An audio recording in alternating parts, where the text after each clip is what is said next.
Hello again everyone and welcome back to the Underground. Today we continue our book club series by taking a look at The Fourth Turning by William Strauss and Neil Howe. This is quite a thick book to try to get through in a month once again. We have selected probably a little bit more ambitious of a goal for just 1 month. However, this was actually a pretty good read, I thought. I think that this is probably one of the books that's gotten a lot more traction recently because, well, it tries to predict the modern world and the modern frustrations and the problems and issues that we're working through today. So, anytime when someone tries to get through modern day topics, any book written in the modern era for the future is going to be held to a higher standard than perhaps normal, and maybe a higher standard than it should be. So, right as a just brief disclaimer right up front, please forgive me if I'm being a little bit nitpicky here and there with regards to my thoughts on this book, because I really see the authors getting so close. They're getting so close to finding out and to kind of covering some of the more contentious topics that we even have a hard time today talking about. So let's go ahead and cover what this book is all about. So for those of you who have not read the book, essentially this is generational theory, generational theory 101. One of the very first things that you must remember with this book is that it was written in 1997.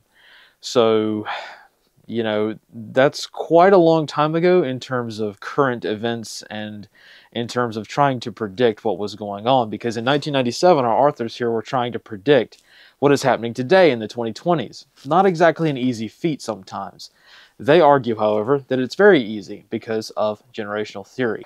So basically, the authors are trying to highlight one major idea throughout this book, and is that generations matter.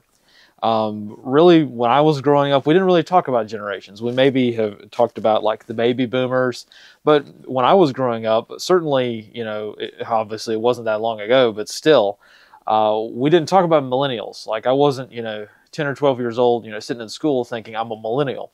Well, that's because this book hadn't been written yet. So really, when we're talking about generational theory, when we refer to generations like the baby boomers, the silent generation, these things were obviously around, before my time. But when we get to things like Gen X, Gen Z, the millennial generation, really these guys are the ones that kind of brought these ideas into the mainstream consciousness. We all know that the baby boomer generation exhibits very different characteristics socially, economically, politically than, say, millennials do. These guys were the ones who brought that to the mainstream consciousness. They wrote several books, this one of which is kind of like their main prophetic book that they sort of used to highlight, well, generations matter sort of thing. So if you're looking to get into generational theory and understanding the differences between the generations, this is a good place to start. The main overall thesis of this book is really a thesis. To be honest, just slipping into a minor kind of problem with the book is that it's too long. This book could absolutely have been much, much shorter because a lot of the information contained within this volume is redundant. So the authors are, in my opinion, they wrote a term paper or they wrote some kind of doctoral thesis and they tried to convert it into a book and they didn't have enough, so they had to put a lot of filler in, which is not necessary. So really, honestly, if you just go to the Wikipedia page for this book, you'll find most of the thesis of this book, which is that there are 4 major turnings, generations, groupings of people, mostly aligned by age group, that result in empires from today all the way back to antiquity rising and falling, right? We have all heard the story, right? Weak men create hard times, right? And then hard times create strong men create easy times create weak men create hard times again, and the cycle continues. That's even going back, there's an old Afghan proverb that talks about the 3-generational theory, sort of like that, the hard men come down out of the mountains, conquer the cities. They raise their children in the cities.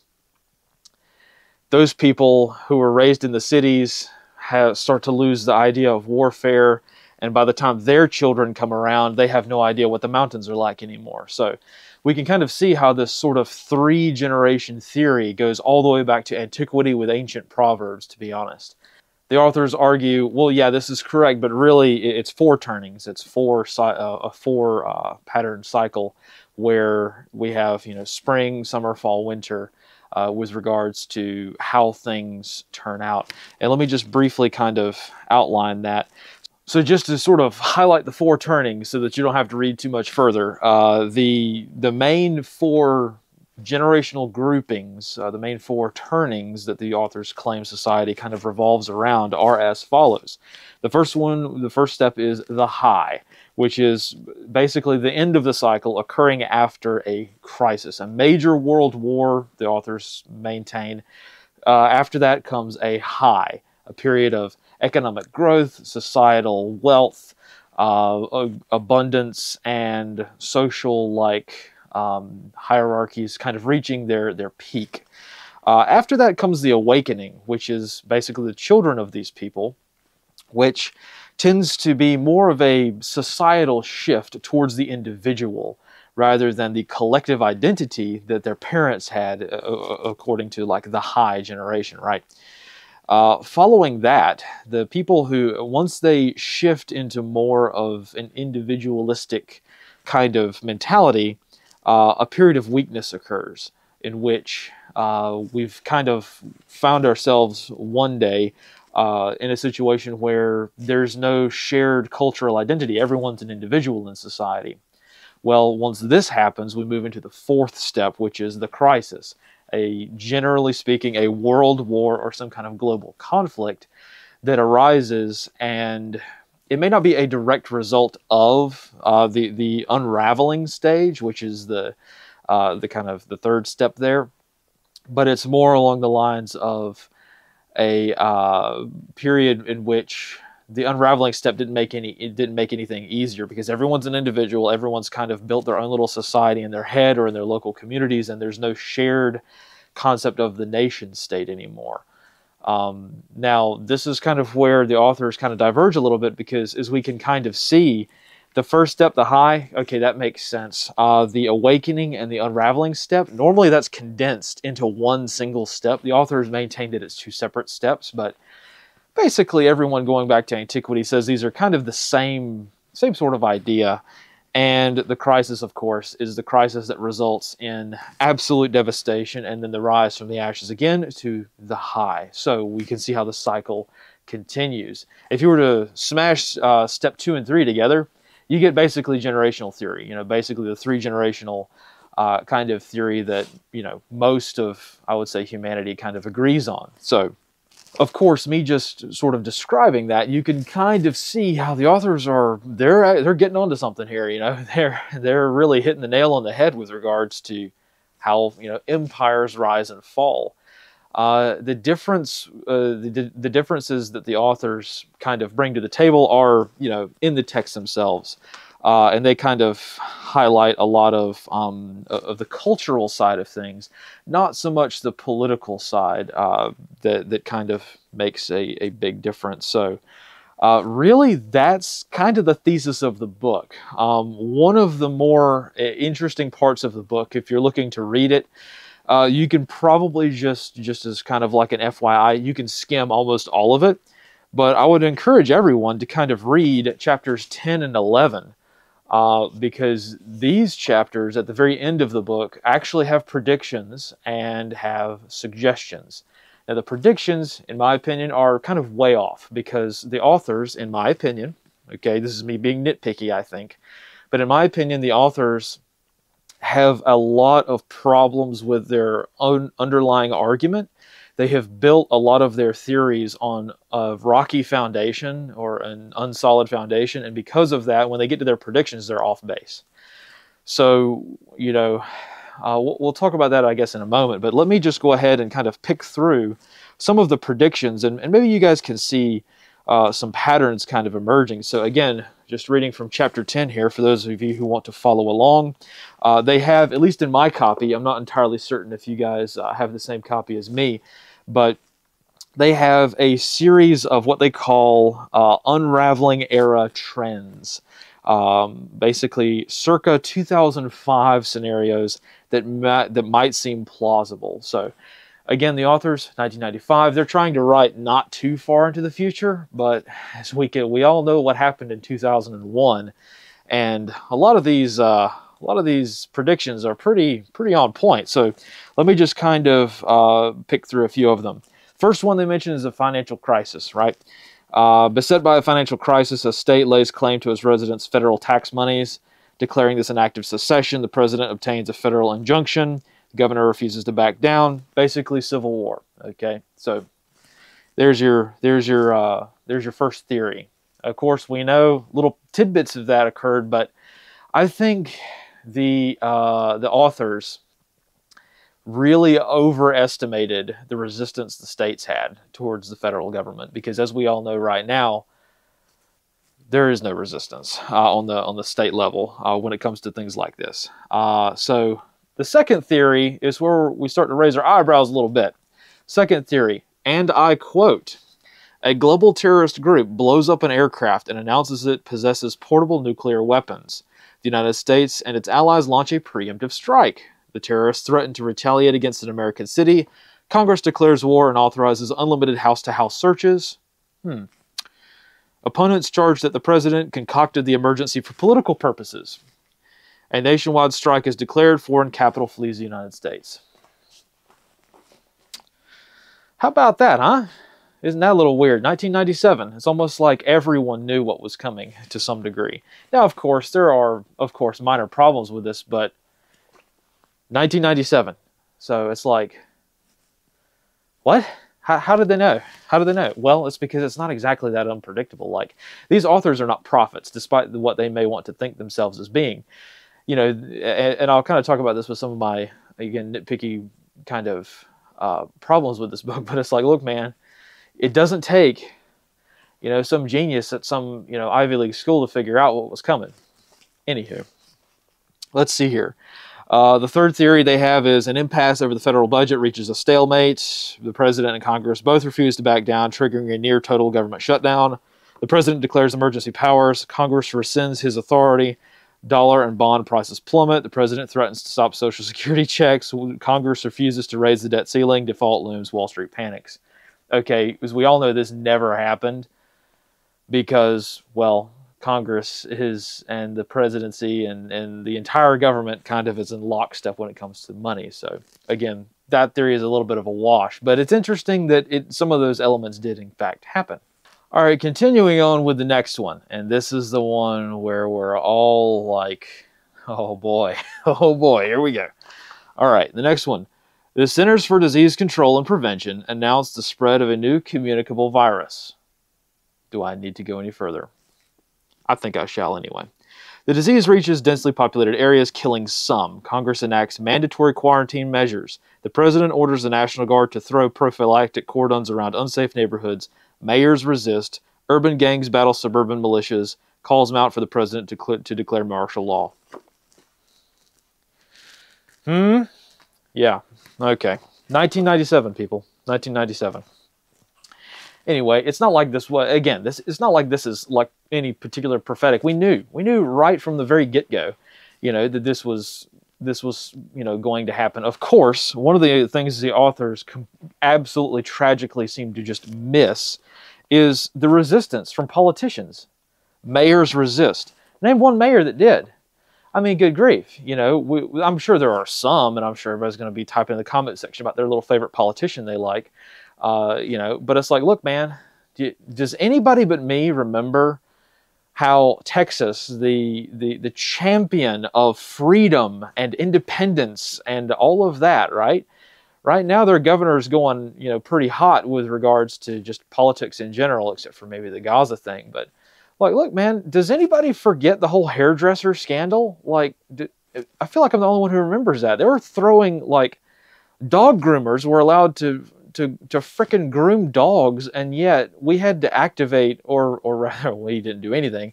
People just had to, like, defend hairdressers with guns because every agency in Texas was coming after them to shut down a hair salon. Okay? Yeah, mayors resist. Yeah, right. Come on now. Like, we all know how that turned out. But again, I'm being nitpicky, I will admit, because this is 1997 predicting this kind of thing.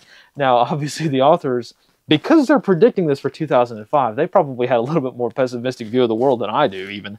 But still, it took 20 extra years to kind of get to this point. But very interesting. And then the final one, growing anarchy throughout the former Soviet Union republics prompts Russia to conduct training exercises around its borders. Well, I mean, they do that anyway. Anyway, Lithuania erupts in civil war. Negotiations break down. U.S. diplomats are captured and publicly taunted. The president airlifts troops to rescue them and orders ships into the Black Sea. Iran declares its alliance with Russia. Gold and oil prices soar. Congress debates restoring the draft. Well, they didn't predict Ukraine very well, as we all know, but they did predict some kind of international shenanigans with Russia and probably China. Well, they predicted Iran, but, you know, still, like, same, right? You know, we're all kind of in a situation where, I mean, there's not one country on earth at this point that's not having some kind of either civil crisis or international military crisis. You know, maybe it's just me, but I think that probably meets the definition of a global war, but hey, I guess that's just me. Anywho, so yeah, that's what the authors predicted for 2005, and as we all know, some forms of that actually did come true. The problem, I think, is that the authors are right, but they're right for the wrong reasons. But again, we'll get to that. But in the interest of reducing my own verboseness for once, let's move to chapter 11 and talk about preparing for the fourth turning. This is probably something that's going to help, I think, a lot of people. And again, it just kind of makes an awful lot of sense because we've got these sections like how America should prepare for this kind of conflict. So I'll just read through some of the bullet points so that you guys don't have to. First one is prepare values. Forge the consensus and uplift the culture, but don't expect near-term results. Again, return to tradition. If not a traditional lifestyle or a traditional political structure, a traditional society where the concept of the nation state is respected, the concept of citizenship is respected, and the basics, like if we were to go to Poli-Sci 101, right? You know, American Government 101. Why does it doesn't matter that it's America, right? It's the whole concept of understanding there are problems with a nation state which does not respect or go by the basic tenets or definitions of what a nation state is. If you go to Wikipedia and you pull up the article or the page on failed states and you look at what the four criteria, at least from the book Why Nations Fail by Acemoglu and Robinson, if you were to take a look at that book, which basically every political science major had to kind of memorize for like, you know, a 10-year period of time in public education. Anyway, if you go through that book, and if you're meeting all the criteria for a failed state, you know, to some degree or the other, maybe not as severe as Somalia, you really have to wonder, is your culture going through or living by the concepts of the nation state that are common to all nations on earth? So thing one that the authors kind of want you to kind of look at is, are you living in a nation state or not? And if you're not, what aspects of your society are removing these characteristics of a stable nation state? Next one, prepare institutions. Clear the debris and find out what works, but don't try building anything big. Again, a return to kind of challenging the institutions. It is institutions that run a society or run a culture or basically form a nation. If you take the citizens out of it, of course, a nation state is built with citizens, but what defines a nation state a lot of times is institutions, right? We've all heard this, or maybe some of us have had this beat into our heads over the years. Sometimes it's true, sometimes it's not, but by and large, if you're wanting to change especially if you're wanting to change your system of governance, you have to change your institutions, right? So, huge concern, right? Another one, prepare politics. Define challenges bluntly and stress duties over rights, but don't attempt reforms that can't now be accomplished. Yeah, that's going to be a tough one. Define challenges bluntly. bro, man, I have to censor myself, most of the time, so that I don't get basically cancel cultured in the most literal of ways by my own supporters most of the time. Of course, we can't define the challenges publicly. There's a lot of topics I'm not literally allowed to talk about, or I'll go to prison, in society. Look at the laws that we have that restrict free speech. So, of course, we're not going to be able to define challenges bluntly. It would be nice if we could, but we're already past that step. So, unfortunately, I think that for the most part, we kind of have to sit this one out and wait until certain topics are acceptable to talk about. Now, this is not to say that we have to wait until extreme views become popular. Well, I mean, that's going to happen anyway. What I mean is we can't even have the debate anymore. We can't really talk about certain issues because, well, it's complicated, isn't it? So, things like the rise of social media. I think Elon Musk's purchase of Twitter, despite my fundamental problems with the platform and Elon Musk himself, I really do think that kind of helped us get back to this sort of thing where we can maybe tiptoe around some of these more contentious issues, because we just can't talk about these things just yet because society is not ready for them. With regards to some of these issues. And they're not, I don't think these are inflammatory issues that we're talking about, but apparently they are, so I'll just kind of leave it at that. But, again, I think the best disinfectant is sunlight. And right now, our whole national information structure is living in darkness. So you tend to get some pretty wacky ideas come out by the people who are brave enough to bring these ideas to the public consciousness, and it stands because they're the only ones who are willing to say and talk about some of these controversial issues. But again, if we're talking about some issues, some people, you just will not be able to be a leader of men in a society, in an institution, in a system of governance, which makes certain thoughts, not even speech, but certain thoughts illegal. So I'll just leave it at that. The next one is prepare society.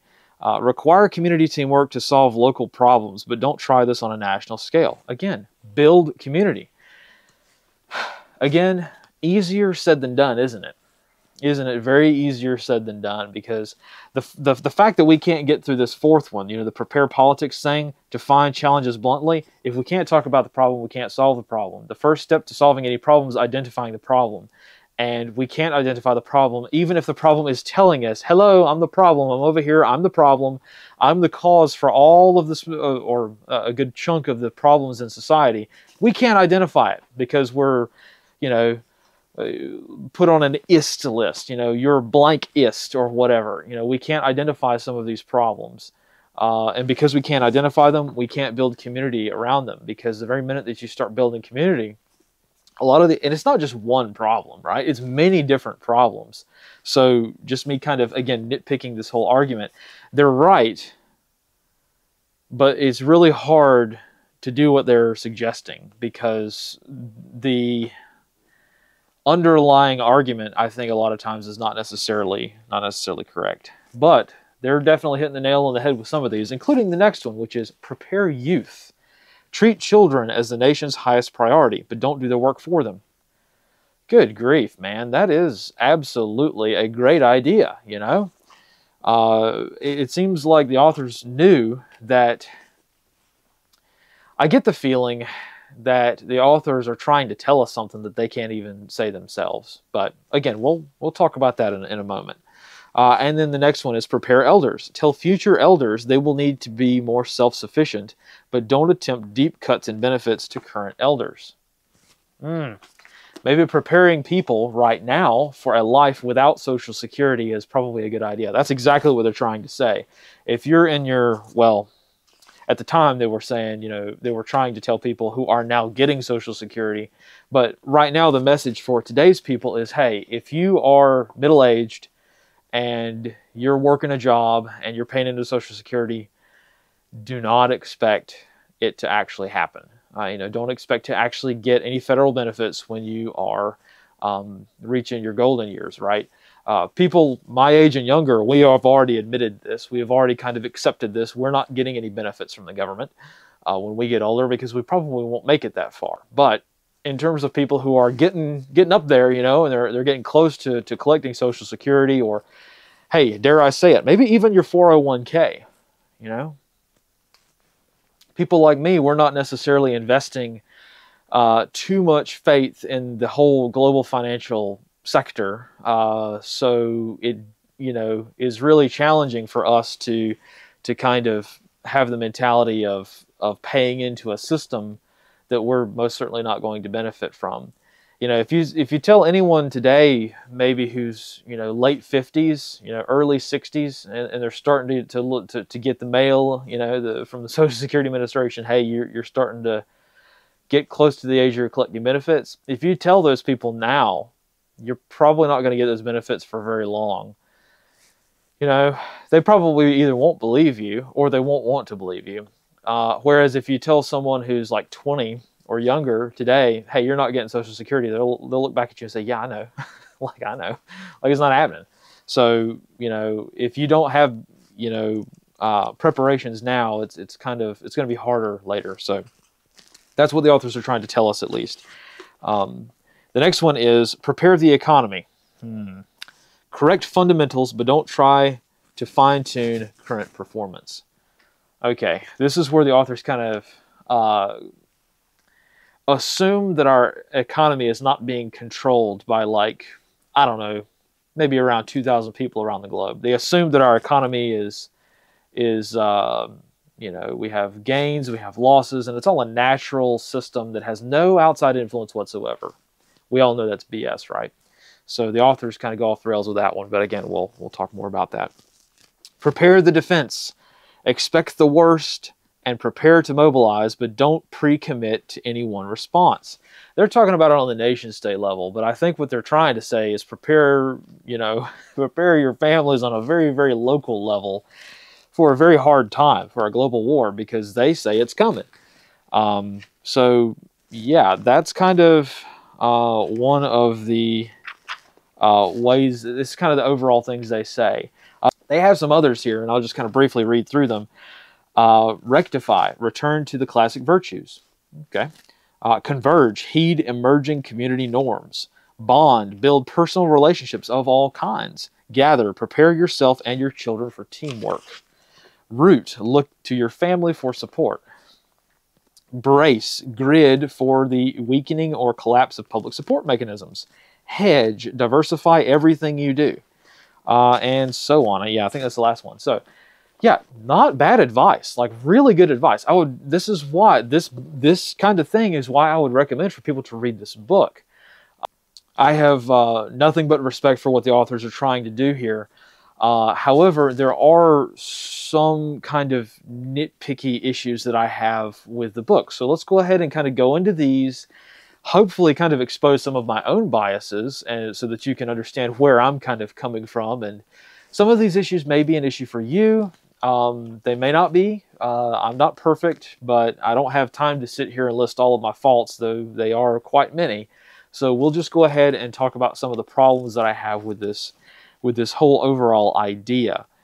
And I think the main problem that I have with this idea is the academics behind it. So for one, it's inexcusable to have no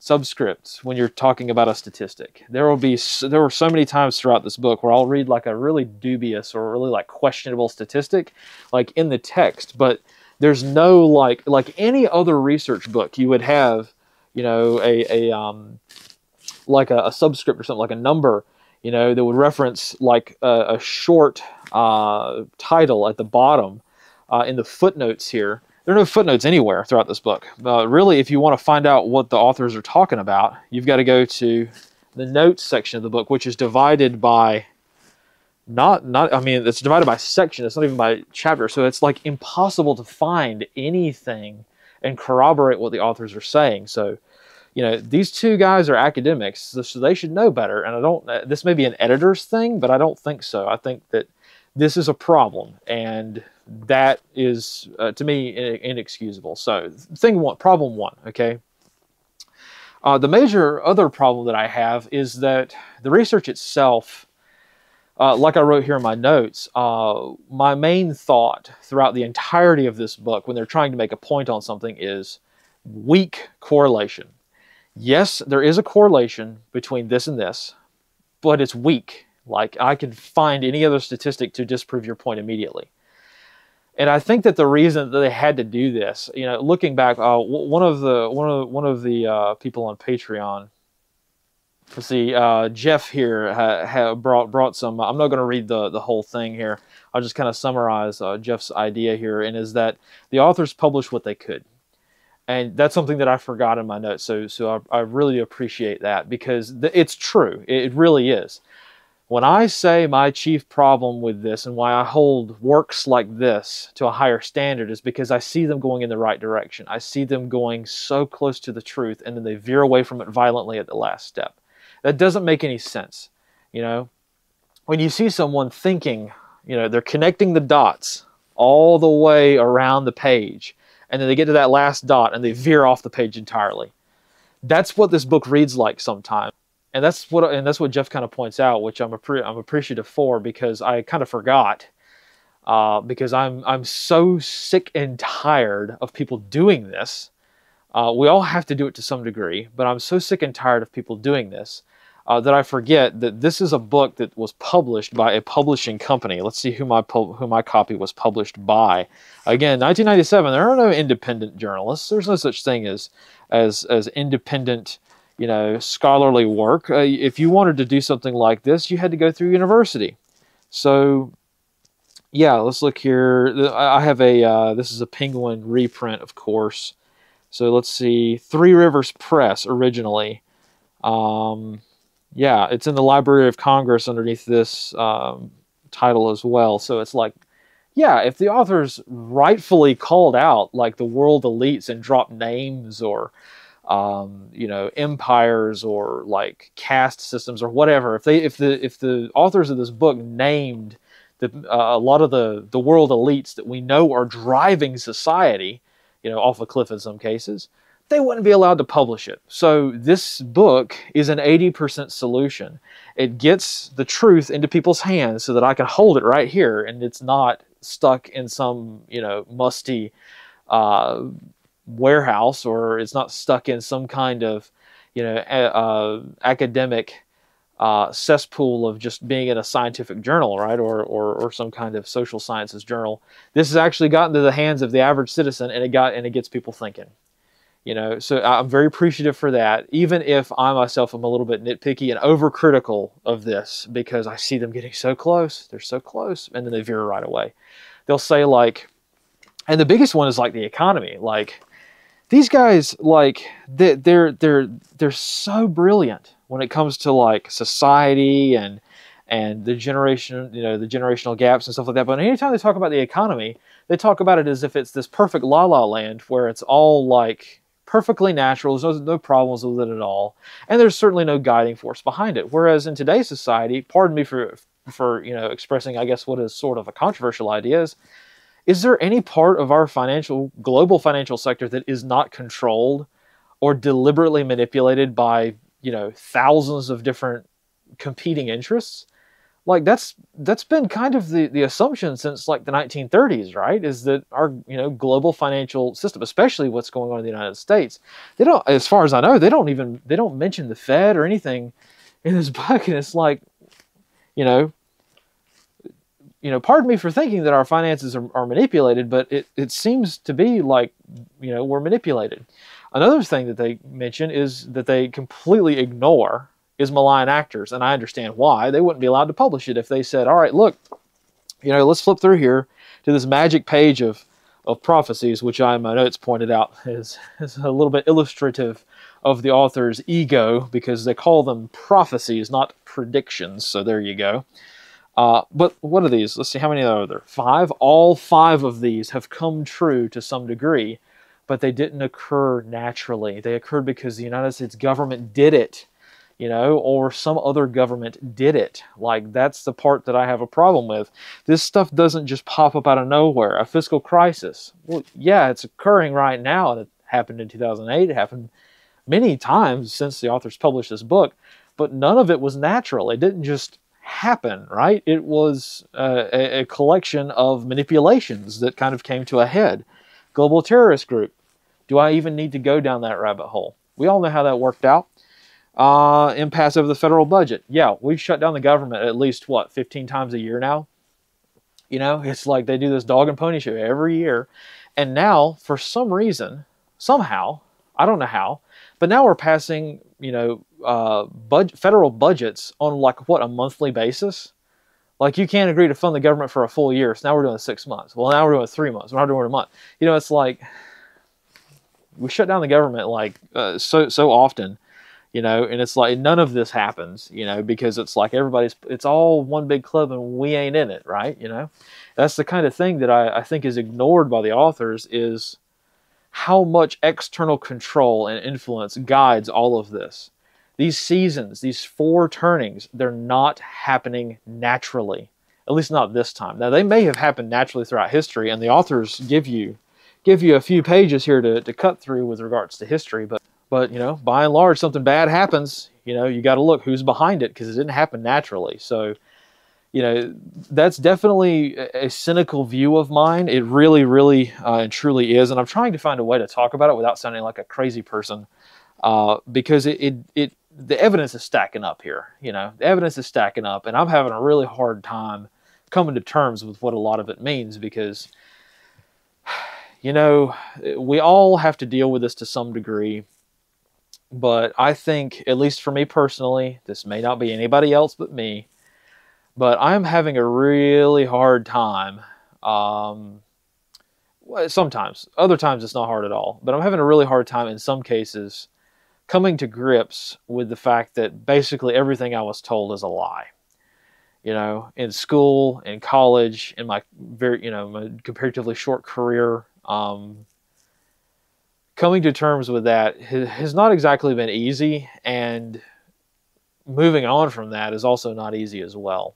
I understand, you know, I really feel for people who have had maybe a 40-year career in government, or, you know, in the military, and they get out, or they retire or whatever, and they start asking questions, and they realize how deep they were down the rabbit hole their whole career. And, you know, it's really tough. The authors don't really talk about that a lot in this book, but I just wanted to say that because it does bring up these thoughts with regards to how do we dig ourselves out of this problem? Well, the authors say you don't. You just live through the 4 cycles and hope you make it. You know, there are some things you can do to make it better, but really it's on an individual level. And that's how I know the authors are brilliant. And they're just pretending to be stupid on certain topics, because this much of the book is talking about nation states, and the solutions are on the individual level.